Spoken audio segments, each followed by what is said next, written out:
Hello साथियों, कैसे हो सभी लोग। आशा करते हैं बहुत ही स्वस्थ और मस्त होंगे। मैं फ़ारूक आप सभी का अपने YouTube channel maths by Farooq sir पर हार्दिक स्वागत करता हूं। साथियों, हम लोग हिस्ट्री पढ़ रहे थे और हम लोग जो है हिस्ट्री की क्लास बाद में स्टार्ट करेंगे। पहले हम आपको एक बात बता देते हैं, जीएस अगर हम लोगों को बहुत अपना अच्छा करना है तो जीएस के लिए 2 पॉइंट बहुत इम्पोर्टेंट हैं। देखो, हम लोग जो हिस्ट्री पढ़ रहे हैं, हिस्ट्री ये भी बहुत ज़रूरी है।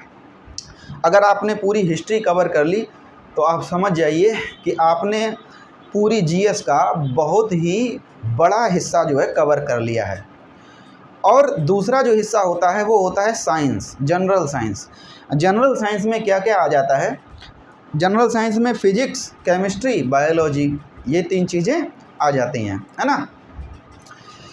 तो अगर आपने हिस्ट्री और साइंस अगर इन दोनों चीज़ों को कवर कर लिया तो आप ऐसे समझिए जीएस में आपने जो है लगभग 70% से भी ज़्यादा हिस्सा जो है कवर कर लिया। 70% से भी ज़्यादा, है कि नहीं। तो बहुत खुशी की बात है, हम लोग जो है अब बायोलॉजी की भी क्लास स्टार्ट करेंगे। मतलब जनरल साइंस पढ़ेंगे लेकिन शुरुआत करेंगे किससे? बायोलॉजी से। इसी यूट्यूब चैनल पर आपको हिस्ट्री की क्लास लगातार चलती रहेगी, इसकी प्लेलिस्ट अलग से बनी हुई है, और बायोलॉजी की क्लास भी चलने लगेगी, उसकी प्लेलिस्ट अलग से बन जाएगी, है ना। तो हम लोग साइंस को भी जो है कवर करेंगे, है ना भाइयों। कुछ अभी जो है 1-2 दिन के बाद, है ना। अभी आज कितनी तारीख है? आज है 25 जून है ना।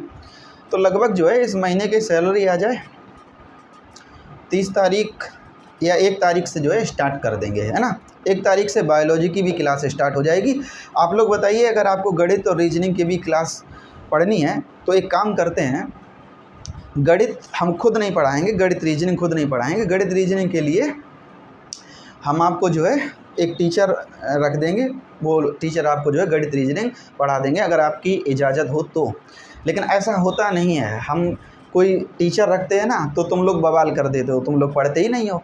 हम ऑफलाइन कोचिंग सेंटर में हमने कई बार देखा कि अगर हमने किसी दूसरे टीचर से ये कह दिया कि हाँ आप ये सब्जेक्ट पढ़ाइए, तो तुम लोग पढ़ाने नहीं देते हो, है कि नहीं। तुम लोगों को बस एक ही बात लगी रहती ना, गणित रीजनिंग जो है ये बहुत ही ज़्यादा गणित रीजनिंग जो है ये बहुत ही ज़्यादा संवेदनशील मुद्दा हो जाता है, खासकर गांव देहात में, है ना। गांव देहात में बड़ी पॉलिटिक्स हो जाती है ना। गणित रीजनिंग हल्के टीचर से पढ़ेंगे ही नहीं। गणित रीजनिंग पढ़ाने वाला टीचर एकदम बहुत ही ज़्यादा जो है योग्य होना चाहिए आपकी नज़र में। लेकिन कोई बात नहीं है, तुम लोग हमारी जान खाए रहोगे। अगर आपकी इजाज़त हो तो गणित रीजनिंग भी स्टार्ट कर देंगे हम लोग, है ना। हम लोग क्या पढ़ रहे थे साथियों? हिस्ट्री पढ़ रहे थे। अब चलिए, बहुत बातें हो गई, हम लोग अपनी मेन हिस्ट्री की क्लास स्टार्ट करते हैं भाइयों, है ना। चलिए देख लेते हैं भैया वीडियो ठीक बन रही कि नहीं बन रही है। ठीक है, चलिए। तो हिस्ट्री में हम लोग कहाँ तक पढ़ रहे थे भाइयों?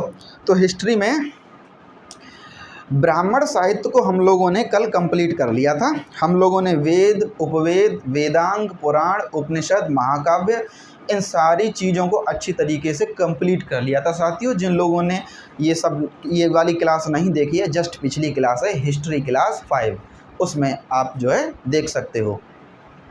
जब बच्चों ये वेद वगैरह की रचना हो रही थी, देखो हमको पता है कि 2500 BC से लेकर 1750 BC तक सिंधु सभ्यता रही थी। अब सिंधु सभ्यता ध्वस्त हो गई थी, रावी नदी में बाढ़ आ गई थी और सिंधु सभ्यता ध्वस्त हो गई थी। 200 साल का समय गुजरता है तो इन वेदों की रचना होने लगी थी, है ना। वेदों की रचना होने लगी थी, इन सारे साहित्य की रचना होने लगी थी। कब तक हुई थी? 200 साल का समय बीता, 1500 BC आया। 1500 BC से लेकर 600 BC तक इन वेदों की रचना हो रही थी। इसी समय को हम क्या कह देते हैं? वैदिक काल कह देते हैं, क्योंकि वेदों की रचना हो रही थी। तो ये जो समय बीता, इसी समय को हम लोग क्या कह देते हैं? वैदिक काल कह देते हैं। आइए हम लोग इसी को आज की क्लास में कंप्लीट करेंगे। प्यारे साथियों, आज की क्लास में हम लोग जो है वैदिक सभ्यता को पूरी तरीके से कंप्लीट करेंगे। यानी कि हम लोग जो है आज एक क्लास में। आज बस आज की क्लास और है, वैदिक सभ्यता कंप्लीट हो जाएगी और इसके बाद हम लोग जैन धर्म पढ़ेंगे। जैन धर्म के बाद बौद्ध धर्म, मोस्ट इम्पोर्टेंट यूपी पैट की तैयारी जो लोग कर रहे हैं वो जैन धर्म बौद्ध धर्म से क्वेश्चन ज़रूर आता है, आप ज़रूर पढ़िए। इसके बाद हम बौद्ध धर्म और जैन धर्म को कंप्लीट करेंगे साथियों। उसके बाद इस्लाम धर्म, पारसी धर्म, यहूदी धर्म, है ना, ईसाई धर्म, इन सारे धर्म को जो है कंप्लीट करेंगे। उसके बाद मेन हिस्ट्री स्टार्ट होगी। ठीक है साथियों, चलिए स्टार्ट करते हैं। तो वैदिक काल कब से कब तक रहता है? तो 1500 BC से लेकर 600 BC तक। क्या कौन सा 600 BC तक समय कौन सा रहता है? वैदिक काल रहता है। अब इस वैदिक काल को भी हम दो पार्ट में डिवाइड कर लेते हैं। क्यों? क्योंकि भैया जो 3 वेद थे इनकी रचना पहले हुई थी, ऋग्वेद, यजुर्वेद, सामवेद, है ना। इसलिए इस वाले समय को हम लोग कह देते हैं ऋग्वैदिक काल, क्योंकि इसमें ऋग्वेद ही प्रमुख था, तो इसको हम कह देते हैं ऋग्वैदिक काल। और जो बाद का अथर्ववेद है इसकी तो रचना बाद में हुई थी, इसलिए इस वाले समय को हम कह देते हैं, और ये समय बहुत बाद का था इसलिए इसको कह देते हैं उत्तर वैदिक काल। तो भैया जो ऋग्वैदिक काल था वो 1500 BC से लेकर 1000 BC तक ऋग्वैदिक काल रहा था, और 1000 BC से लेकर 600 BC तक क्या रहा था? उत्तर वैदिक काल रहा था। आइए हम लोग स्टार्ट करते हैं। तो क्या हुआ था, ये जो वैदिक काल था ये पूरी तरीके से वैदिक जो सभ्यता थी वो पूरी तरीके से कैसी थी? ग्रामीण थी, गांव पर आधारित थी। पूरी तरीके से व्यवस्था कैसी थी? ग्रामीण थी, है ना। अच्छा, और यहाँ का जो मुख्य इस व्यवस्था में जो मुख्य चीज़ थी वो क्या थी? कृषि पर। मतलब ये व्यवस्था कृषि पर आधारित थी। वैदिक सभ्यता के जनक किनको कहा जाता है? आर्यों को कहा जाता है। देखिए अब छोटी सी अब एक कहानी समझ लीजिए। हमारे देश में आर्य लोग आए हुए थे, उन्होंने ही ये वैदिक सभ्यता को शुरू किया था। आर्य लोग कहाँ से आए थे? ये लोग जो आए थे ये मध्य एशिया से आए थे हमारे देश में, और इन लोगों की जो भाषा थी वो कौन सी थी? संस्कृत भाषा थी, और ये हमारे देश में आए थे। समझिए ध्यान से, हमने आपकी इसकी चर्चा पहले भी हम कर चुके हैं। आर्य लोग जब हमारे देश में आए थे तो हमारे देश के जो लोकल के यहाँ राजा थे वो एक साथ मिल गए थे, 10 राजा एक साथ मिल गए थे और इन्होंने आर्यों से युद्ध किया था। लेकिन इस युद्ध में 10 राजा जो है हार जाते हैं और इसमें जीत हो जाती है आर्य लोगों की। ठीक है, इसी को कहते हैं 10 राज का युद्ध। आर्य लोगों में कौन सा कबीला था जो आर्यों का नेतृत्व कर रहा था? तो उस कबीले या इन्फेंट्री का नाम था भरत। क्या नाम था? भरत। और आर्यों की जीत हो जाती है। आर्यों की जो भाषा थी वो कौन सी थी? संस्कृत भाषा थी। आर्यों की भाषा कौन सी थी? संस्कृत। इसीलिए आर्य जो लोग थे वो अपने आप को श्रेष्ठ बताया करते थे। मतलब इनका कहना था कि जिनको संस्कृत भाषा आती है वो लोग श्रेष्ठ होते हैं, और जिनको संस्कृत भाषा नहीं आती है वो लोग निम्न होते हैं। ठीक है, तो ये इसलिए अब भारत में उस समय किसी को संस्कृत भाषा नहीं आती थी, इन्हीं लोगों को संस्कृत भाषा आती थी। इसलिए ये लोग हम भारतीयों को निम्न श्रेणी में रखते थे और खुद स्वयं को किस में रखते थे? उच्च श्रेणी में रखते थे। ठीक है, चलिए, तो कहने का मतलब ये हुआ कि आर्यों की जो भाषा थी वो बच्चों कौन सी थी? संस्कृत थी। आर्यों की भाषा कौन सी थी? संस्कृत। कहाँ से आर्य लोग आए थे? आर्य लोग कहाँ से आए थे? तो ये लोग मध्य एशिया से आए थे। ठीक है, तो वैदिक सभ्यता कैसी थी? वैदिक सभ्यता कैसी थी? पूरी तरीके से ग्रामीण थी, है ना। ठीक है, आगे बढ़ते हैं साहब।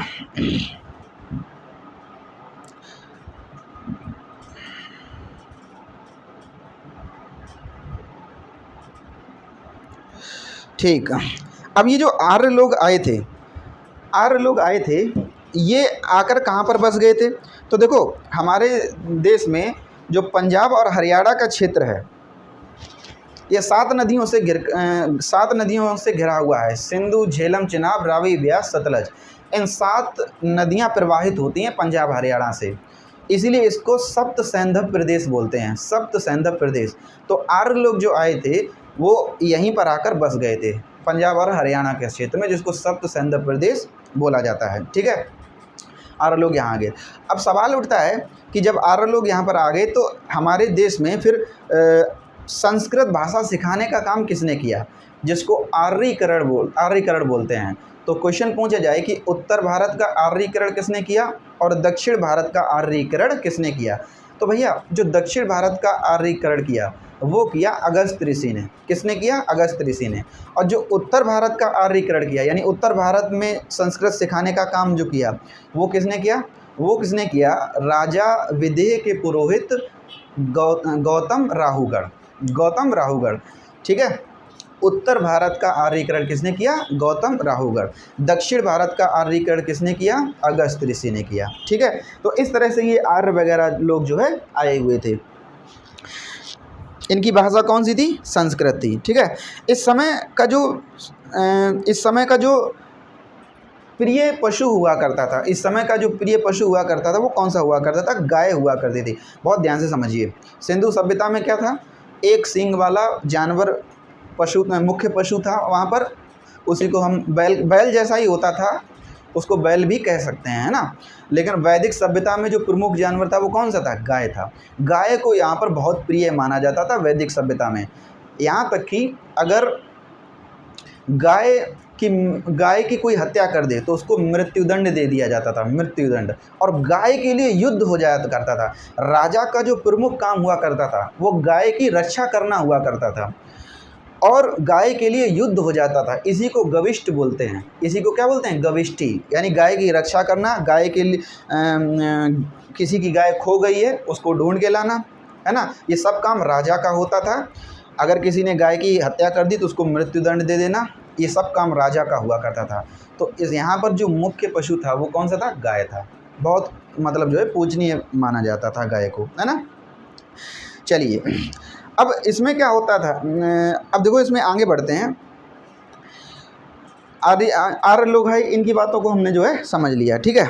चलिए, अब देखो जो वैदिक सभ्यता थी, इसका जो समाज था वो किस तरह से बटा हुआ था, हम लोग उसकी चर्चा करते हैं।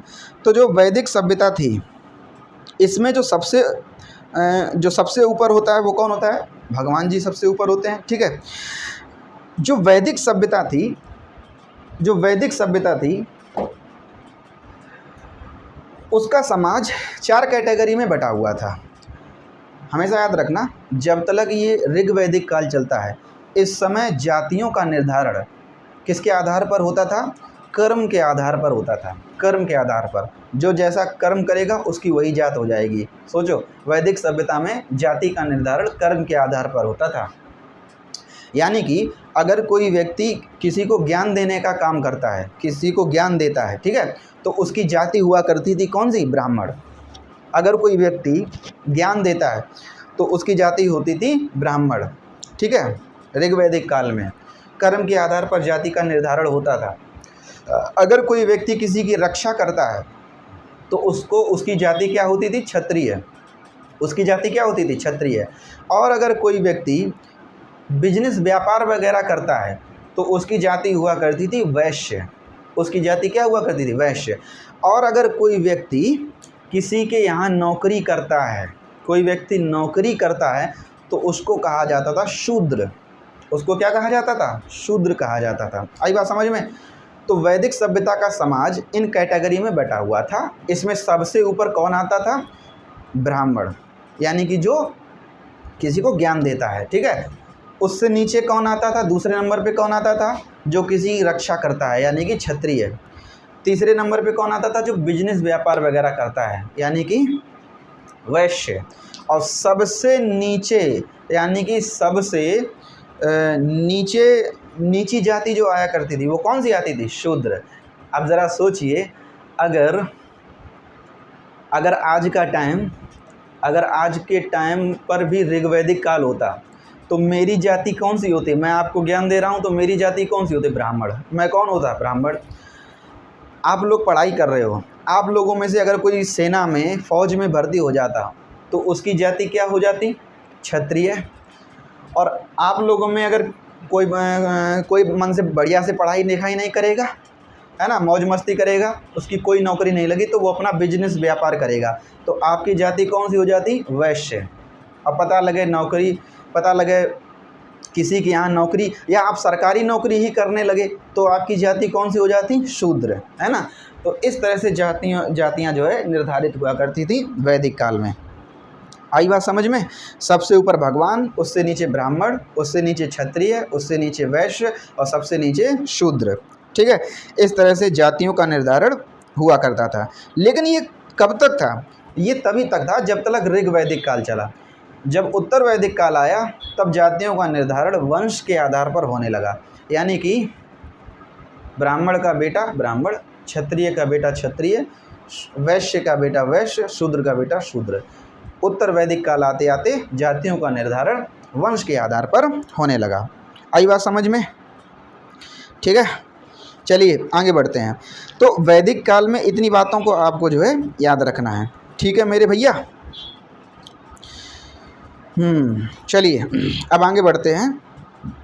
वैदिक काल में जो नदियां थीं, तो हमने अभी आपको बताया सप्त सैंधव, ये आर्य लोग कहाँ आकर बस गए थे? सप्त सैंधव प्रदेश में आर्य लोग कहाँ आकर बस गए थे? सप्त सैंधव प्रदेश में आकर बस गए थे, पंजाब हरियाणा के क्षेत्र में। सप्त सैंधव का मतलब 7 नदियों का प्रदेश। सिंधु, व्यास, सतलज, रावी, चेनाब, ये 7 नदियाँ थीं, यहीं पर आकर बसे थे। ठीक है, सिंधु, झेलम, चेनाब, रावी, व्यास, सतलज, गंडक और ये सारी नदियाँ। ठीक है, लेकिन उस समय इन सारी नदियों के नाम जो है कुछ और हुआ करते थे। जब आप जियोग्राफी पढ़ोगे तो आपसे पूछा नदियों के पुराने नाम भी पूछता है, वो आप यहीं पर कवर कर लीजिए इसी हिस्ट्री की क्लास में।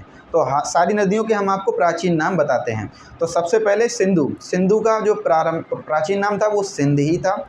उसके बाद सिंधु, झेलम का जो पुराना नाम था वो कौन सा था? वितस्ता। झेलम का जो पुराना नाम था वो कौन सा था? बोलो, वितस्त था। उसके बाद सिंधु, झेलम, चेनाब का जो प्राचीन नाम था वो कौन सा था? आस्किनी।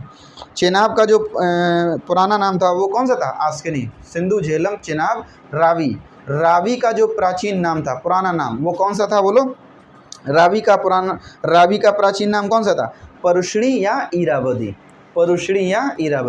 ठीक है, रावी नदी का प्राचीन नाम। सिंधु, झेलम, चेनाब, रावी। व्यास का प्राचीन नाम विपाशा।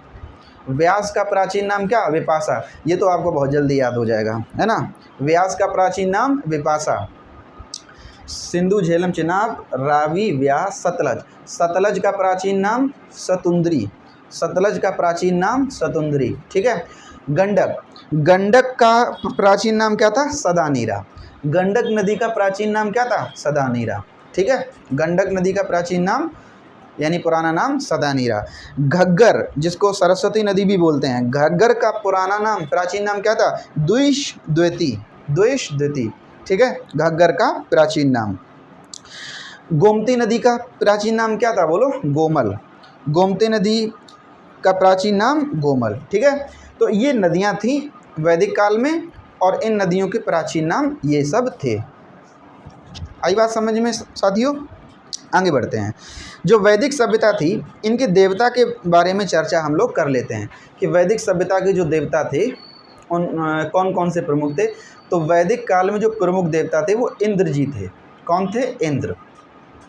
इंद्र देवता किसके देवता थे? ये युद्ध और वर्षा के देवता। कौन थे? इंद्र। युद्ध और वर्षा के देवता इंद्र।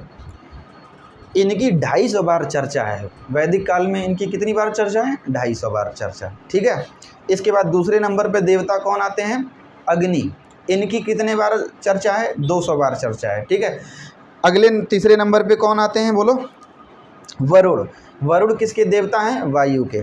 सोम किसके देवता हैं? जंगल के। ठीक है, मारुत किसके देवता हैं? तूफान के। मारुत किसके देवता हैं? तूफान के। रौद्र किसके देवता हैं? क्रोध के। ये बहुत क्रोध वाले देवता थे, है ना। कोई जैसा नहीं कहते थे गंगा में बाढ़ आ गई, गंगा ने दिखाया अपना रौद्र रूप, यानी कि बहुत भयानक गुस्सैल रूप, है ना। तो रौद्र देवता किसके थे? गुस्से वाले देवता थे। ठीक है, विष्णु देवता संरक्षक एवं पालन करता। कौन थे? विष्णु देवता। ठीक है, तो ये सारे देवता कौन से थे? वैदिक काल के देवता थे। आई बात समझ में?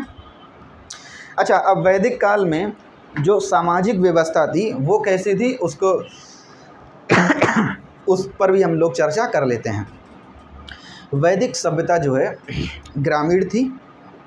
यहाँ पर क्या हुआ था, जैसे आज की डेट में गांव में कौन होते हैं? प्रधान जी होते हैं। गांव के मुखिया कौन होते हैं? प्रधान जी। ठीक उसी तरह वैदिक काल में जो सबसे छोटी इकाई हुआ करती थी वो ग्राम हुआ करती थी।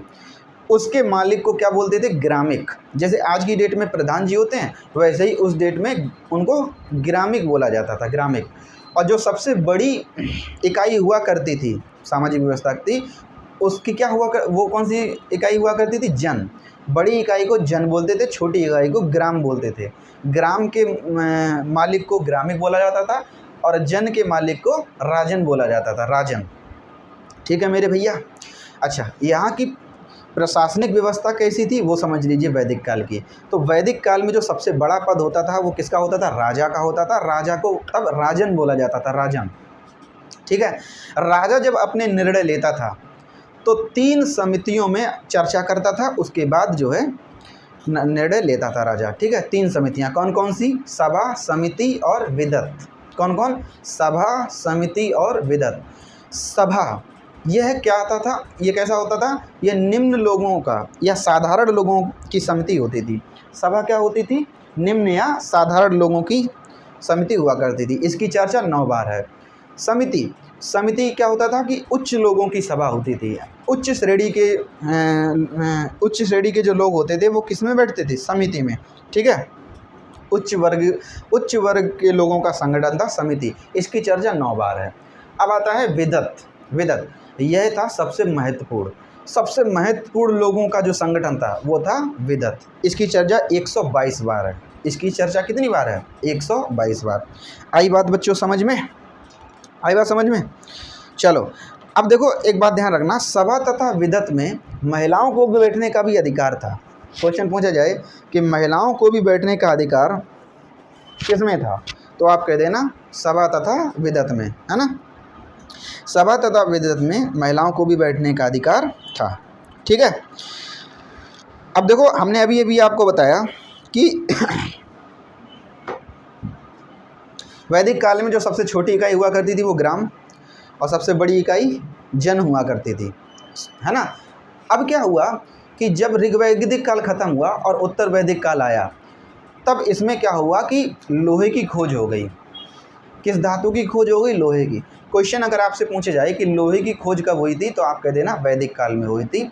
और वैदिक काल में भी कब? उत्तर वैदिक काल में हुई थी। जगह पूछे तो उत्तर प्रदेश में अति अंजीर, अरे इसका अटपटा नाम है, अतिरंजी खेरी। क्या नाम था? अतिरंजी खेरी। उत्तर प्रदेश में अतिरंजी खेरी नाम की जगह पर लोहे की खोज हुई थी। अब भैया लोहे की खोज हो जाएगी, सबसे ज़्यादा इम्पोर्टेंट तो लोहा ही है। पूरा रेलवे लोहे पे ही टिका हुआ है कि नहीं।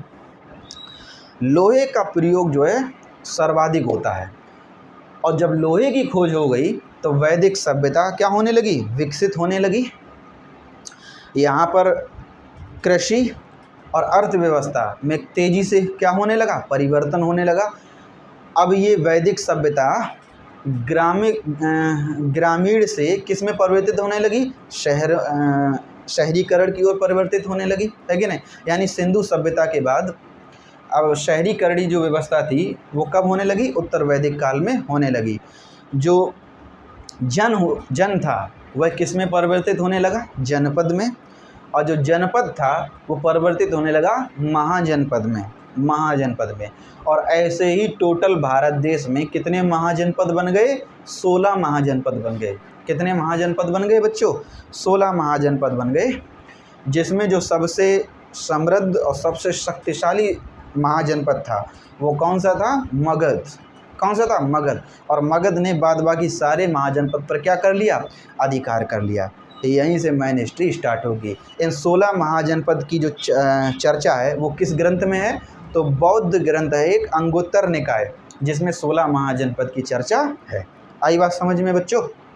आगे बढ़ते हैं। तो देखो इस समय पर जो मन का, देखो हमने आपको अभी भी बताया, मन का कह लो, घड़ा कह लो या मृद भांड कह लो, एक ही बात है। मृद भांड का मतलब मिट्टी से बने बर्तन, उनको मृद भांड बोलते हैं। घड़ा बोल लो, घड़ा भी इसी कैटेगरी में आ जाएगा, इसी को मनका बोलते हैं। तो वैदिक काल में जो घड़ा या मनका या मृद भांड जो प्रचलन में हुआ करते थे वो 4 प्रकार के हुआ करते थे। घड़ा, मनका या मृद भांड कितने हुआ करते थे? 4। ठीक है। कौन कौन से? पहला धूसर मृदभांड सबसे ज़्यादा प्रचलन में था, लाल मृदभांड, काला मृदभांड और मिश्रित मृदभांड। धूसर मृदभांड में क्या होता था, ये अलंकृत होता था, इस पर डिजाइन वगैरह बनी होती थी, ये ज़्यादा प्रचलन में था। और लाल और काला तो समझ में ही आता, लाल भैया घड़ा होगा उसको लाल मृदभांड, काला होगा काला मृदभांड।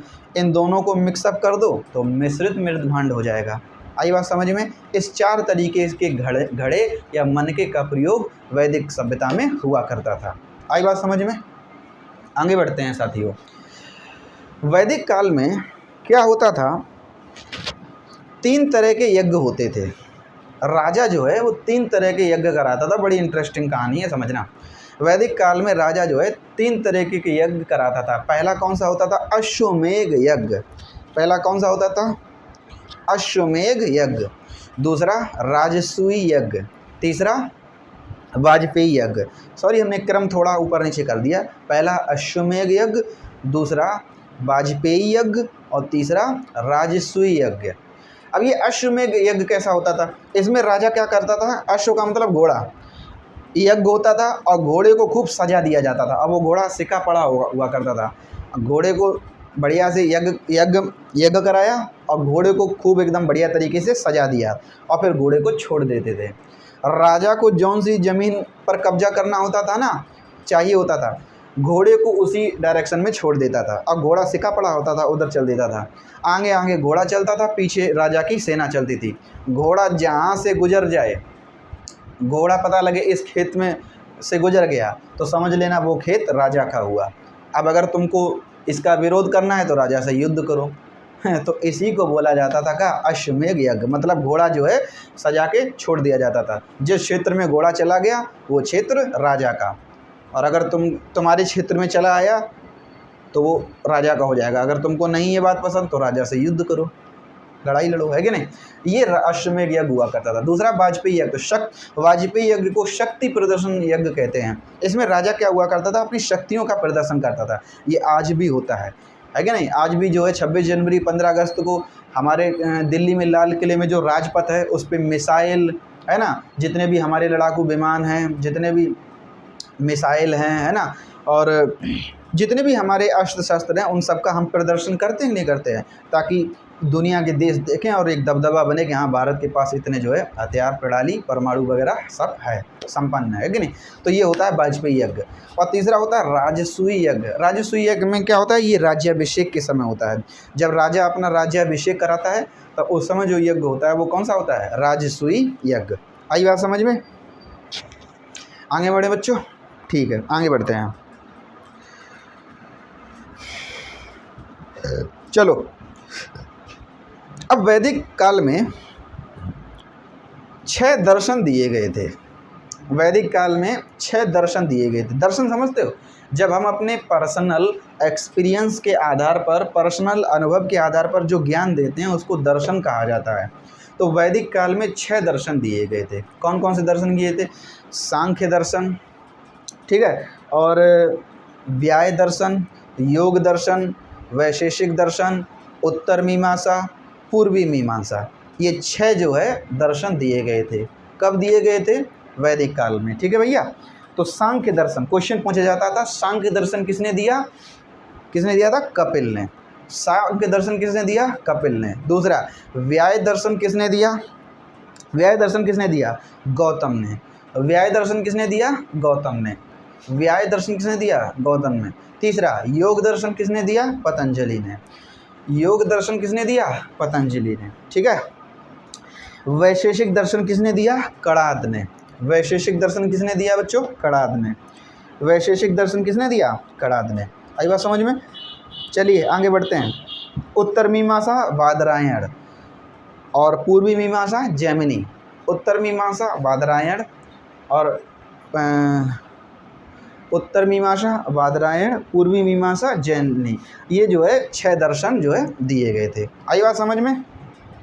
अब हम लोग क्या करते हैं, हम लोग जरा सिंधु सभ्यता और उसके बाद वैदिक सभ्यता आई। अब हम सिंधु सभ्यता और वैदिक सभ्यता में अंतर स्पष्ट कर लेते हैं। आखिर सिंधु सभ्यता और वैदिक सभ्यता में अंतर क्या रहा था, जरा वो हम लोग स्पष्ट कर लेते हैं। तो बताइए, सिंधु सभ्यता कैसी थी, नगरी थी या ग्रामीण थी। तो भैया सिंधु सभ्यता थी शहरी, जबकि वैदिक सभ्यता क्या थी? ग्रामीण थी, है कि नहीं? अभी अभी हमने आपको बताया। सिंधु सभ्यता कैसी थी? मातृसत्तात्मक थी। सिंधु सभ्यता कैसी थी? मातृसत्तात्मक। जबकि वैदिक सभ्यता मातृसत्तात्मक नहीं थी, ये पितृसत्तात्मक थे। क्यों? क्योंकि अभी अभी आपने देखा महिलाओं को नीचा दिखाया गया है, SC ST को नीचा दिखाया गया है, उनको जो है ये वेद पुराण ये सब पढ़ने की इजाज़त नहीं थी। ठीक है। तीसरा, सिंधु सभ्यता में प्रमुख पशु कौन सा था? एक सींग वाला जानवर, इसको बैल कह सकते हो। जबकि वैदिक सभ्यता में प्रमुख पशु कौन सा था? गाय। गाय के लिए युद्ध हो जाता था, है कि नहीं? चलिए, सिंधु सभ्यता व्यवस्थित तरीके से थी, नियोजित प्रकार से थी, जबकि वैदिक सभ्यता कैसी थी? इसका सामाजिक नियोजन था। सामाजिक नियोजन का मतलब कि भैया जाति का निर्धारण कर्म के आधार पर होता था, 4 कैटेगरी में बटा था, ब्राह्मण, क्षत्रिय, वैश्य, शूद्र, है ना। तो इसका सामाजिक नियोजन था वैदिक सभ्यता का, जबकि सिंधु सभ्यता का नियोजन था केवल, है ना। सिंधु सभ्यता के लोग क्या युद्ध से परिचित थे? नहीं, सिंधु सभ्यता में ऐसा कोई युद्ध की चर्चा नहीं है। जबकि वैदिक सभ्यता में गाय के लिए युद्ध हो जाता था, यानी कि वैदिक सभ्यता के लोग युद्ध से परिचित थे। अच्छा, सिंधु सभ्यता में किसकी खोज हुई थी? कांसे की खोज हुई थी। अरे कांसे की खोज तो नवापाषाण काल में ही हो गई थी, है कि नहीं?